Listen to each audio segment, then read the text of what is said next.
10 പേരുടെ ജീവൻ നഷ്ടമായ വാൽപ്പാറ അപകടം നടന്ന് ഒരാഴ്ച പിന്നിട്ടിട്ടും മരിച്ചവരുടെ കുടുംബത്തിനും പരിക്കേറ്റവർക്കും സർക്കാർ ധനസഹായം വൈകുന്നു.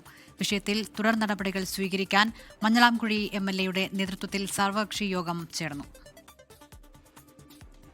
വാൽപ്പാറ അപകടത്തിൽ ജീവൻ നഷ്ടമായവർക്കും ചികിത്സയിൽ കഴിയുന്നവർക്കും സർക്കാർ സഹായം ഉറപ്പാക്കുമെന്ന് പാങ്ങിലെത്തിയ വിദ്യാഭ്യാസ വകുപ്പ് മന്ത്രി വി ശിവൻകുട്ടി ഉറപ്പു നൽകിയിരുന്നു. അടിയന്തര ധനസഹായമെന്ന സ്വഭാവം നിലനിൽക്കെ അപകടം നടന്ന ഒരാഴ്ച കഴിഞ്ഞിട്ടും ധനസഹായം സംബന്ധിച്ച ഒരു വിവരവും ദുരന്തബാധിതർക്ക് ലഭിച്ചിട്ടില്ല. ബഹുമാനപ്പെട്ട വിദ്യാഭ്യാസ വകുപ്പ് മന്ത്രി പറഞ്ഞു എന്ന് ഞാൻ മനസ്സിലാക്കുന്നത്.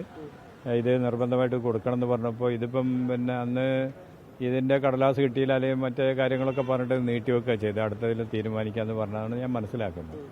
അത്ര ഒരു സ്പീഡ് ഇതിനുണ്ടായില്ല എന്നുള്ളതാണ് ദുഃഖകരമായിട്ട്. നിർബന്ധമായിട്ട് അത് കിട്ടാനുള്ള എല്ലാ പരിപാടികളും നടക്കും. പരിക്കേറ്റ് സ്വകാര്യ ആശുപത്രിയിൽ ചികിത്സയിൽ തുടർന്ന 2 പേർക്കും തുടർ ചികിത്സയ്ക്ക് വേണ്ട ഒരു സഹായവും സർക്കാർ നൽകിയിട്ടില്ല. വിഷയത്തിൽ തുടർ നടപടി സ്വീകരിക്കുവാൻ മഞ്ഞളാംകുഴി MLAയുടെ നേതൃത്വത്തിൽ സർവകക്ഷി യോഗം ചേർന്നു.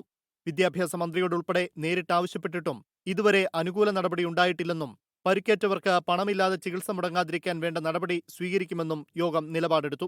പരിമിതികളിൽ അകപ്പെട്ട് കിടക്കുന്ന സ്കൂളിന് കൂടുതൽ സൗകര്യങ്ങൾ ഒരുക്കി നൽകാനും കൂടിയാലോചന നടക്കുന്നുണ്ട്.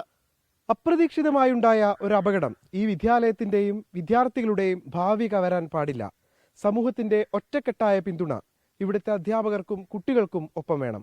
മുഹമ്മദ് അർഷാഖിനൊപ്പം പാങ്ങിൽ നിന്ന് നിഖിൽ പ്രമേഷ്, 24.